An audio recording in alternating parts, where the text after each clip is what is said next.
You are Locked On Packers, your daily Green Bay Packers podcast. Part of the Locked On Podcast Network, your team every day.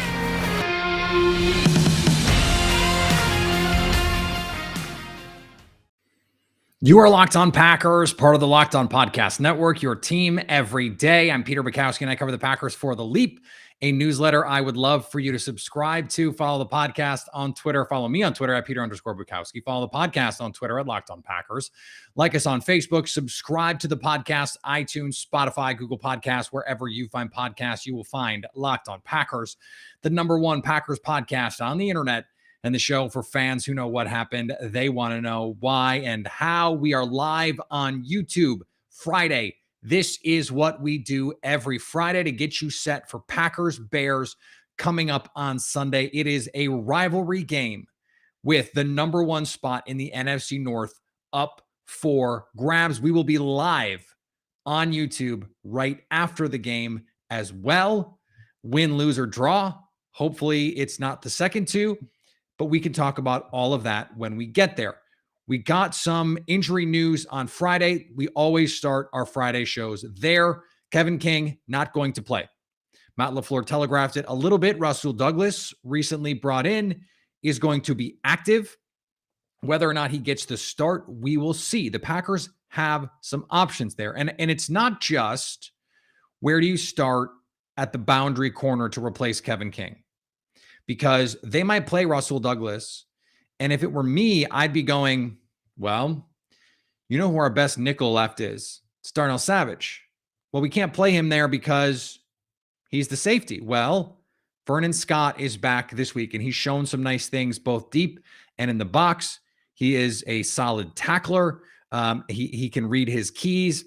I like going to some 3 safety big nickel looks where Darnell Savage is a slot defender, where he's in that star role, which he excelled at Maryland. He was outstanding. I believe the best slot cover player in the Big Ten, if not the country, one of the best in the country when he was doing that. It is something that he has plenty of experience doing. In fact, Jerry Gray, the Packers DB coach, said he wants to do it.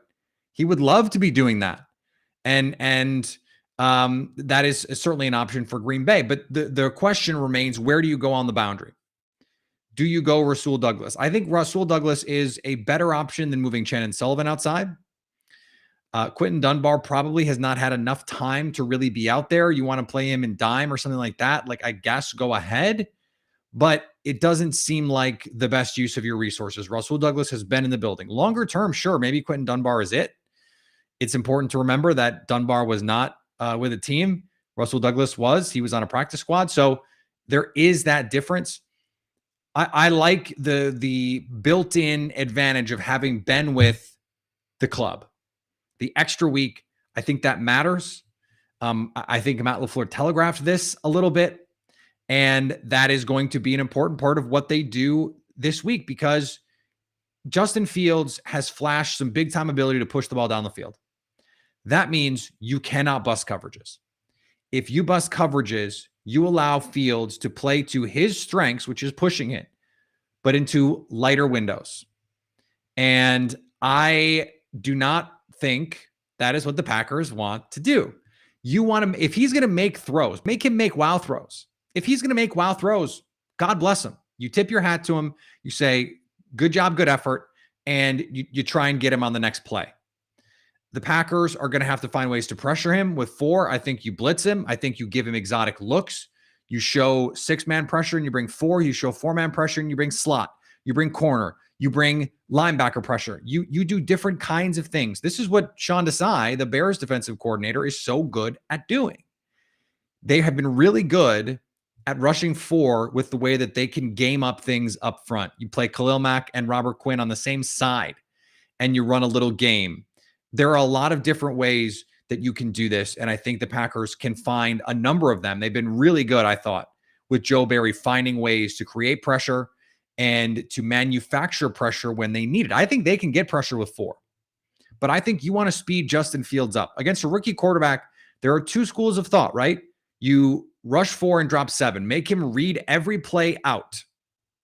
And against the banged up offensive line, you got Kenny Clark, Preston Smith, Rashawn Gary. Just let those guys go hunt. That's a pretty good plan. The other plan would be go after Justin Fields. He processes a little slowly. And it's not just that he processes slowly. He wants the big play. So he, rather than hit the check down, will wait for it to get open downfield. Sound like anyone that you have watched play for the last 15 years. This is a diametrically opposed viewpoint. The good news is you can do both. You can rush 4 and drop 7 on some plays. You can blitz the daylights out of him on other plays. And I think Green Bay will take a mixed approach to attacking Justin Fields. The offensive line part of this is also important. Josh Myers is back. And that, given what Lucas Patrick has done this season, is huge. It's huge. It can't go understated. He is a significant upgrade over what they were getting from Lucas Patrick.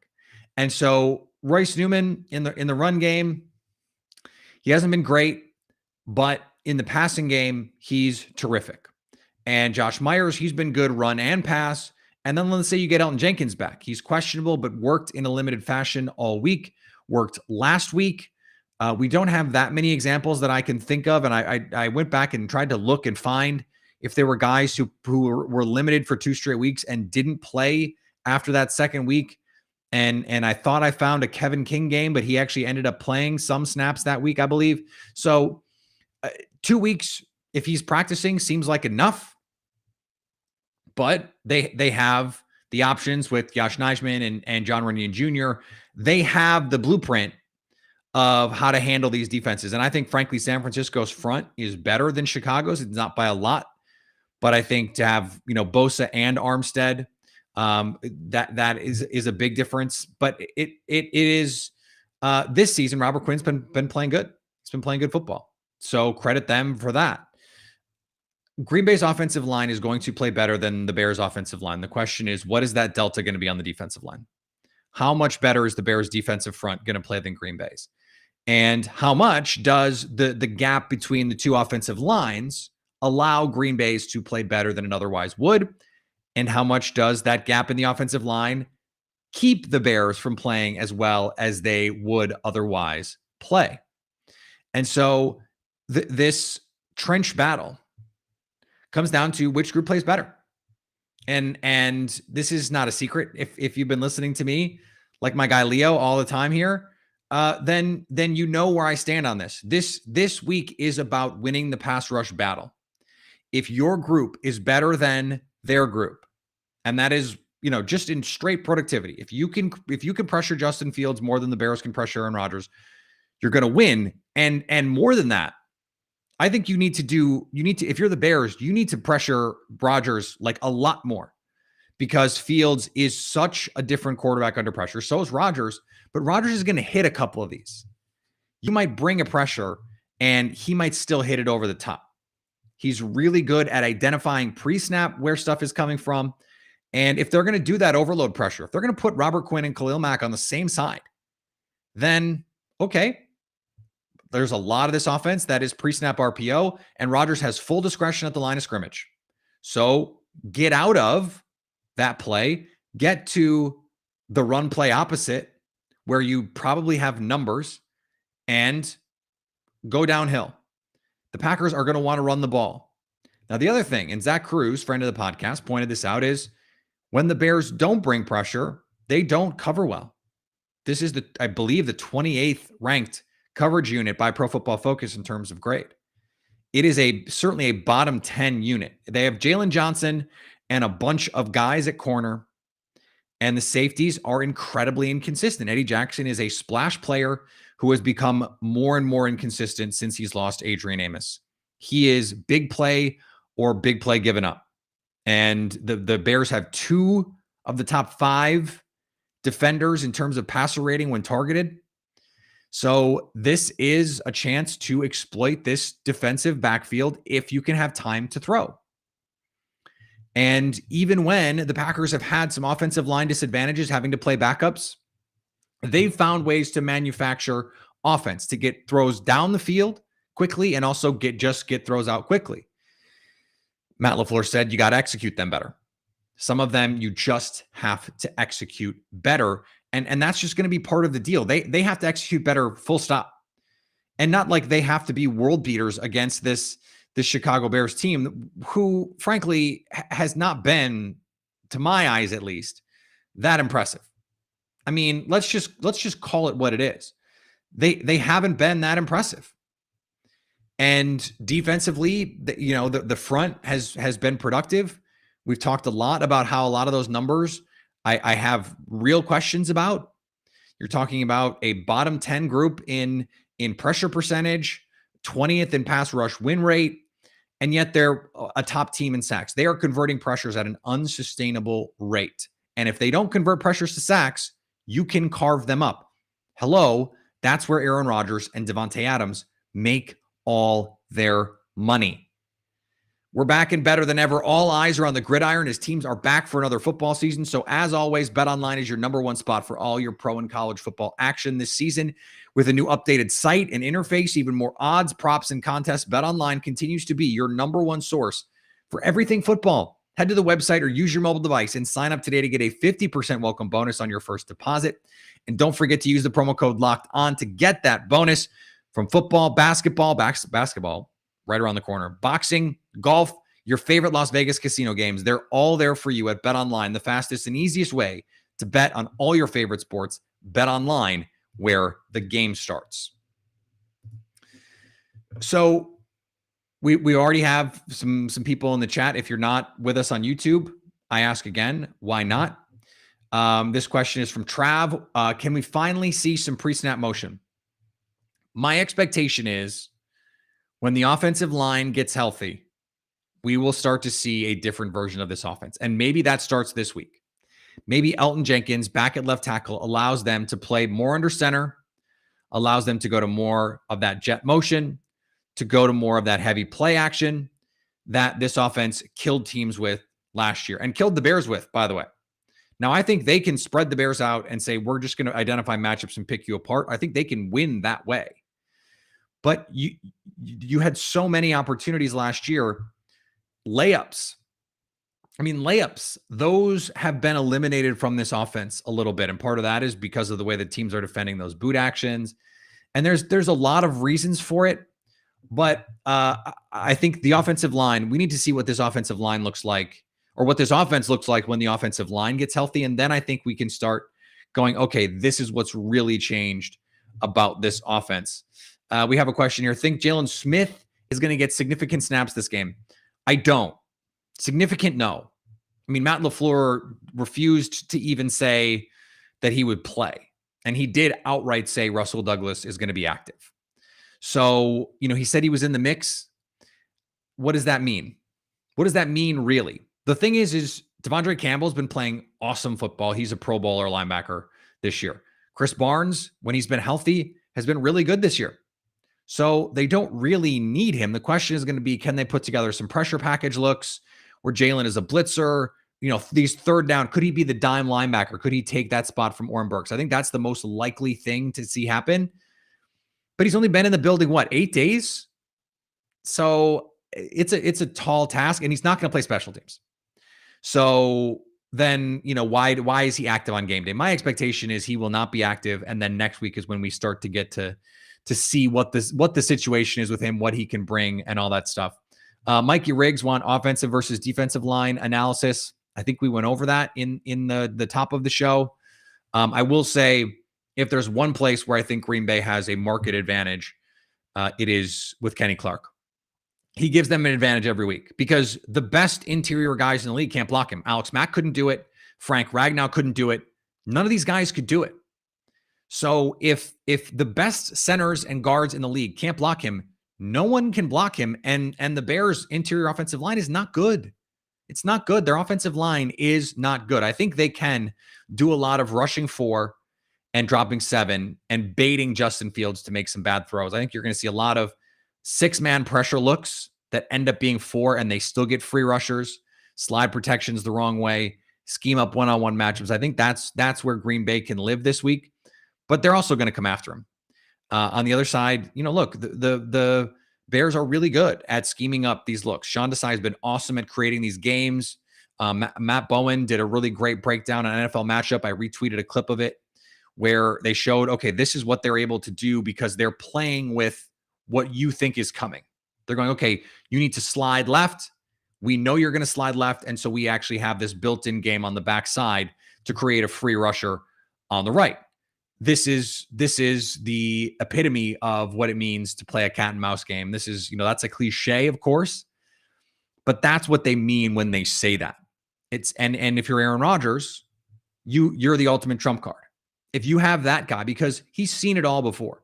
I mean, Desai is not doing anything that Vic Fangio didn't used to do, and that Brandon Staley hasn't tried. I mean, that's not to say that Desai is not a really good coach, and he has a very bright future, is one of the, by all accounts, rising stars in the league. But when it comes to Aaron Rodgers, when it comes to Tom Brady, when it comes to these top-level quarterbacks, you're just not going to fool them that many times. And so Green Bay has to communicate well. Rodgers has to be able to be ID what's going on well, and he's going to. But then does everyone get the call? Hostile environment in Chicago. There's it's going to be a lot of Bears fans. Now, a lot of Packers fans too, but it's going to be loud. You're going to have to communicate well. And that is, I think, my biggest concern with the protection. Not can they match up one-on-one, or, if they're going to go to these bigger protections, or you're going to chip release with Big Bob Tonyan. Another reason they're not able to run their full offense is they got to use two tight ends more than they might otherwise, because Mercedes Lewis has got to block, because Big Bob Tonyan has got to chip release. We have not seen the true offense yet. And I think that even makes this hard to break down some of those analysis, because I think they're going to go to 5-man protection a lot more when they have all their guys. All right. We have some more here. Cobb going to get his first 100-yard game of the season this Sunday. He kind of owns the Bears. I mean, he kind of owns the Bears. So, I mean, it wouldn't be surprising. Wouldn't be surprising by any means. And Rodgers has, in big moments, gone to him. There is no one, I was saying this the other day offline, there is no one who is happier to be playing the Bears this week than Randall Cobb. Two of his biggest plays in his career have been against the Bears.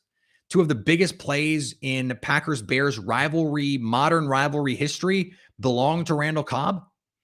And I don't trust their slot defenders to guard Devontae Adams, Randall Cobb. Doesn't matter who you put in the slot. They're not going to be able to handle those guys. So I do think this could be a big day. And part of it is because I think they're going to need him. I think they're going to play 11 personnel a lot to attack those corners. MBS still not ready to go.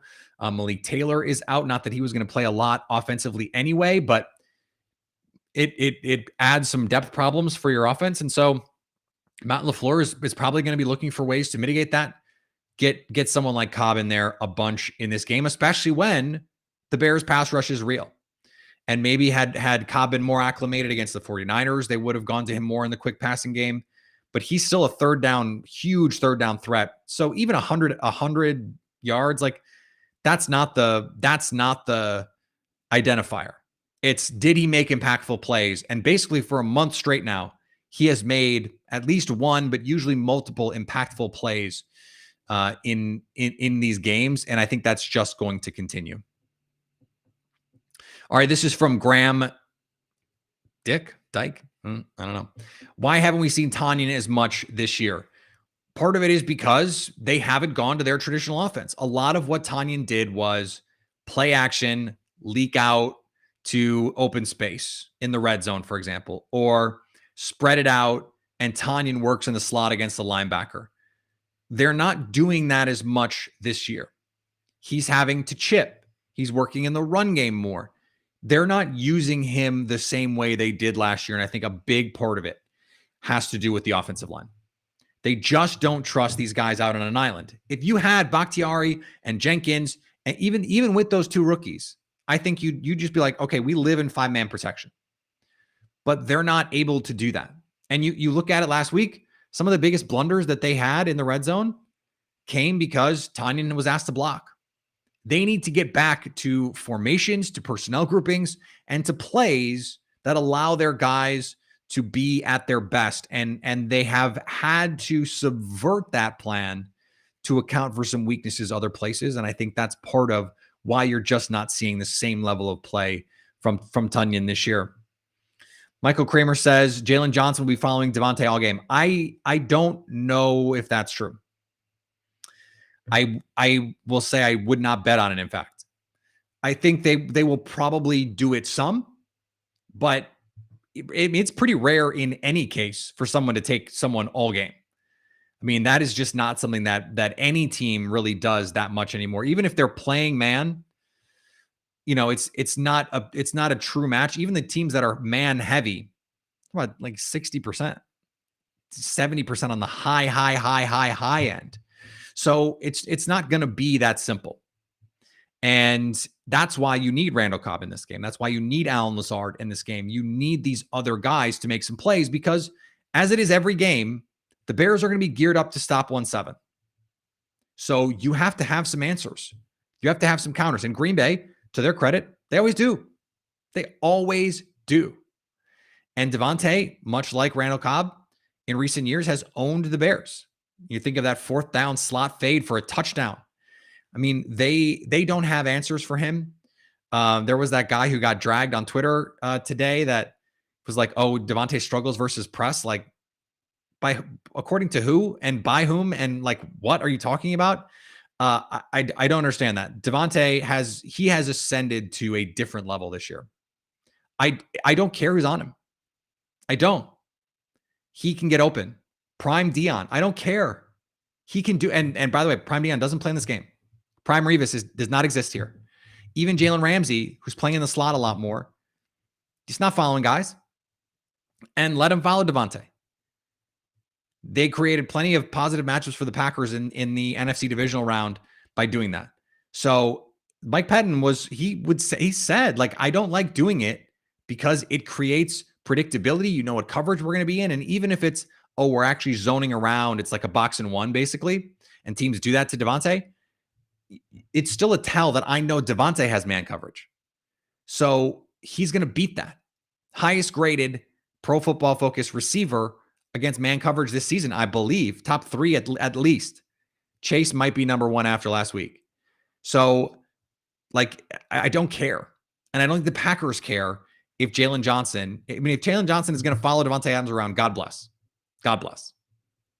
Today's episode is brought to you by our friends at Built Bar. Built Bar, truly the best tasting protein bar ever. It's the protein bar that tastes like a candy bar right now. The chocolate chip cookie dough chunk is the limited time flavor. Go check that out. Unbelievable. They do such a good job with these limited edition flavors. It really is unbelievable. And they have the fruit and chocolate flavors, your raspberries, your coconuts, not a fruit, your cherry barcias, your strawberries, your orange, and your dessert decadent flavors, your double caramel, your double chocolates, your salted caramels, your cookies and cream, and yet all high in protein, high in fiber, low in net carbs, low in sugar. It is a miracle of modern science. I say that and people might not believe me. I didn't believe me until I got them and started eating them. They are the truth. Go to built.com and use the promo code LOCKED15 to get 15% off your first order. That's promo code LOCKED15 to get 15% off at built.com. All right, a question from Jacob Munson here. Why do you think Amari Rogers isn't being featured more? When will he actually take a jet handoff? Jacob, I don't know. I don't understand it. He has not been good as a punt returner. He is out there mostly as a jet sweep decoy. And I made the joke during the Bengals game. I'm once again asking for you to hand the jet one time. I think they've done it actually one time in garbage time in week 1 to Randall Cobb. Jordan Love gave it to Randall Cobb.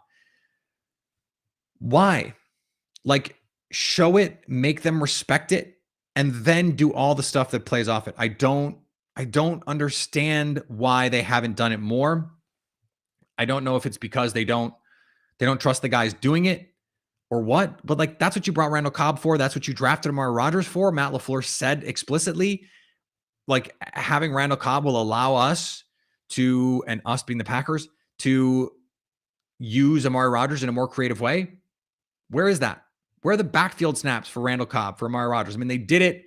They showed the fake RPO into the middle screen that our friend Dusty Evely wrote about with Kylan Hill. That was a cool design. More of that, please. And there's a lot more of that I think they can be doing. I don't know why they're just not doing it. I don't know if it's a Rodgers thing, doesn't want to play that style of offense. If Matt LaFleur is overthinking this, if Nathaniel Hackett is like, let's do more traditional West Coast stuff. I don't get it. They need to find ways to get him the ball. Find ways to get Amari Rogers the ball and see what he can do. I mean, you don't have that many guys who can make guys miss with the ball in their hands. It's Devontae Adams, it's Randall Cobb, and then we'll see on Amari. And so we can't see unless we see. So it's something that I'm surprised we haven't seen. Matt Cruson says, would you match up Stokes with Robinson or Mooney or just play a side? Interesting question here. Mooney, I was looking at a fantasy analysis. Darnell Mooney actually has a higher fantasy points expectation this season, which means he's had more opportunities for yards and touchdowns than Allen Robinson. Part of that is Robinson is hurt, and he's been hurt this week. Akeem Hicks also hurt. Khalil Mack also hurt. It sounds like the expectation is those guys are going to play, but they're not 100%. This is the very interesting question to me, because Eric Stokes is the guy on this team, the guy, especially given the injuries. If Jair Alexander were on the field, you'd play sides and you'd feel good about it. But Eric Stokes right now of this corner group is the only guy who could run with Mooney down the field. Now, I don't think they're going to play a ton of man. I think they're going to do a lot of too high safety, quarter stuff, cover two, make Justin Fields make shot throws, make him read it out, confuse him pre-snap and post-snap with safety movement and all that stuff.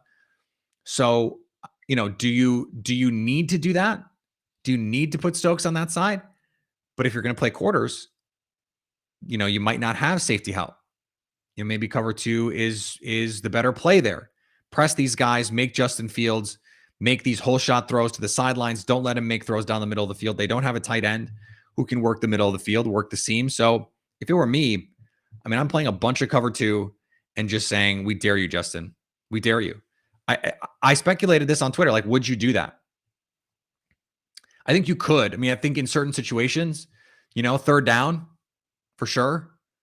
But then on third down, on 3rd and 6, isn't Allen Robinson the guy that they want to get the ball to? So it's going to be, again, sorry for the cliche, a cat and mouse game. You're just going to have to get a little bit lucky with this stuff defensively.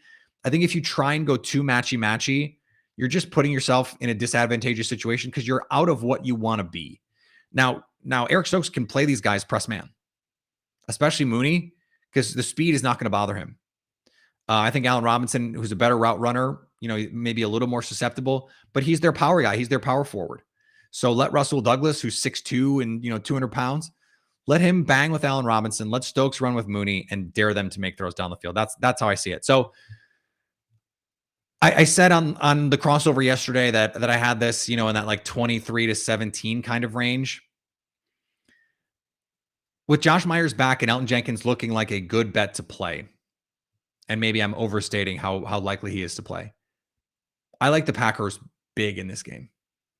I like them big, and people are going to get mad at me, but I was trying to think, and this is something that I do a lot when I'm trying to pick games and when I'm trying to decide these matchups. What is the path to the Bears winning this game by 10? What is it?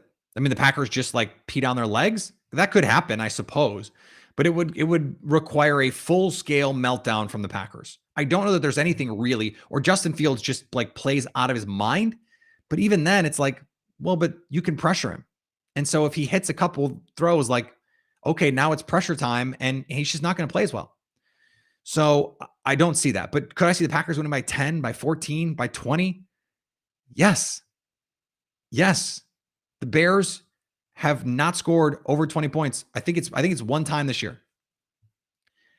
And the Packers have scored under 25 one time this year. If the Packers play their B- game, they score 24 points. If they play their A game, they score 30, 35. Because the DBs are not good. The safeties are inconsistent. And if you can block up this front, they're not going to blitz you a lot. If you can block up that 4, they're susceptible. You can get what you want in this game offensively. So I am amending this. I 23-17 was what I initially said. 17 is still a good number to me for the Bears.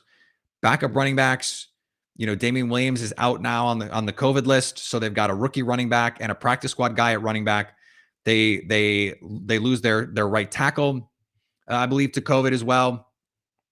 I just don't see it. So I'm going to change my pick. I got this 27-17. I think Green Bay is able to score points. I think this is a game that is nip and tuck. Maybe it's a game that's 24-17 late and the Packers come down and Mason Crosby gets a field goal to ice it. Or it's a game where it's 20-17 late and the Packers get a touchdown to ice it. I think it's going to be a close-ish game that the Packers ultimately just are too good and prevail in. So that's where I am with this game. So we'll be back next week. Follow me on Twitter, Peter_Bukowski. Follow the podcast on Twitter, Locked on Packers. Like us on Facebook. Subscribe to the podcast, iTunes, Spotify, Google Podcasts. Wherever you find podcasts, you will find Locked on Packers. And anytime you want to hit us up on the Locked on Packers fan hotline, you can do that, 920-341-3775 to stay Locked on Packers.